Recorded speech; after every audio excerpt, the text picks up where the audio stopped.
ನೀರಲ್ಲಿ ರೊಟ್ಟಿ ಆದಿತ್ಯನ ಹುಡುಗರ 5 ವರ್ಷದ ಕನಸು ಇವತ್ತು ನನಸಾಯ್ತು. ಇವರು ಊರಿಗೆ ಮಾತ್ರ ಅಲ್ಲ ಮನೆಗೂ ಭಾರ ಆಗಿರೋ ಪೋಲಿ ಹುಡುಗರು ಇವರೆಲ್ಲ. ಕೊನೆಗೂ ಎಲ್ಲರೂ ಸೇರಿ ಗೋವಾಕ್ಕೆ ಹೊರಟ್ವಿ. ಎಲ್ಲರ ಟೀಮಲ್ಲಿ ಒಬ್ಬ ಕೋಟ್ಯಾಧೀಶರು ಇರ್ತಾನೆ. ನಮ್ಮ ಟೀಮಲ್ಲಿ ಇವನು. ಅವನನ್ನ ಮೊದಲು ಭೇಟಿಯಾಗಕ್ಕೆ ಹೋದೆ. 1 ತಾರೀಕು ಹೋರಲ್ತಿದೆ ನಿನ್ ಕಡೆ ತಪ್ಪದ ಹೇಳಕ್ಕಾಗಲ್ಲ. ಈ ಹೋರಂದ ನಡೆಯೋದ್ರ ನಾನ್ ಮಾಡಿ ಅಣ್ಣಂಗೆ ಬರೋಕೆ ಆಸೆ ಇದ್ರೆ ಅವನ ಜವಾಬ್ದಾರಿಗಳು ಅವನನ್ನ ಬರಕ್ ಬಿಡ್ತಾ ಇಲ್ಲ.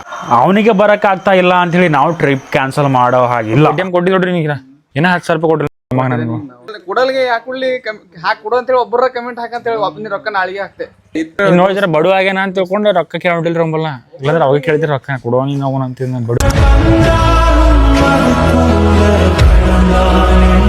ಇನ್ಸ್ಟಾಗ್ರಾಮ್ಲಿಂತ ಒಂದ್ ದುಡ್ಡು ಬರಲ್ರಿ ನಮಗ. ಅದೇ ಈ ವಿಡಿಯೋ ನೀವು ಯೂಟ್ಯೂಬ್ದಾಗ ಹೋಗಿ ನೋಡ್ತೀರಿ ಅಂದ್ರೆ ನಮಗೆ ದುಡ್ಡಿನ ಸುರಿಮಳೆ ಆಗುತ್ತೆ. ಅಣ್ಣ ಹೋಗಿ ನೋಡ್ರಿ ವಿಡಿಯೋ ಯೂಟ್ಯೂಬ್ದಾಗ ಅದ ನೋಡ್ರಿ ಪೂರ್ತಿ.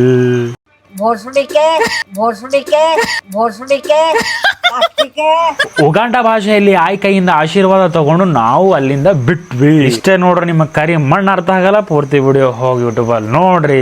ಇನ್ನೊಂದು ಮಾತು ಹೇಳಿದೆ ಮರ್ತು ಹೋಗ್ಬಿಡ್ತು ನನಗೆ. ಎಕ್ಸಾಕ್ಟ್ ಹೆಂಗ್ ಹೋಗಕ್ ಹೋಗ್ತಾ ಇದ್ವಿ ಅಲ್ಲ, ಅವಾಗೆ ಮನ್ಯಾಗ ನಮ್ಮ ಅಪ್ಪ ಆಕ್ಸಿಡೆಂಟ್ ಆಯ್ತು ಅಂತ ಫೋನ್ ಬಂದಿತ್ರಿ. ಅವಾಗ ನಾ ಏನ್ ಮಾಡಿದ್ರಿ, ಅಪ್ಪ ನಾ 20,000 ರೂಪಾಯಿ ಬಾಕಿ ಮಾಡಿ ಹೊಂಟಿದ್ದೇನೆ. ನಮ್ಮ ಹತ್ರ ಪ್ರಿಂಟಿಂಗ್ ಮಿಷಿನ್ ಇದೆಯಾ?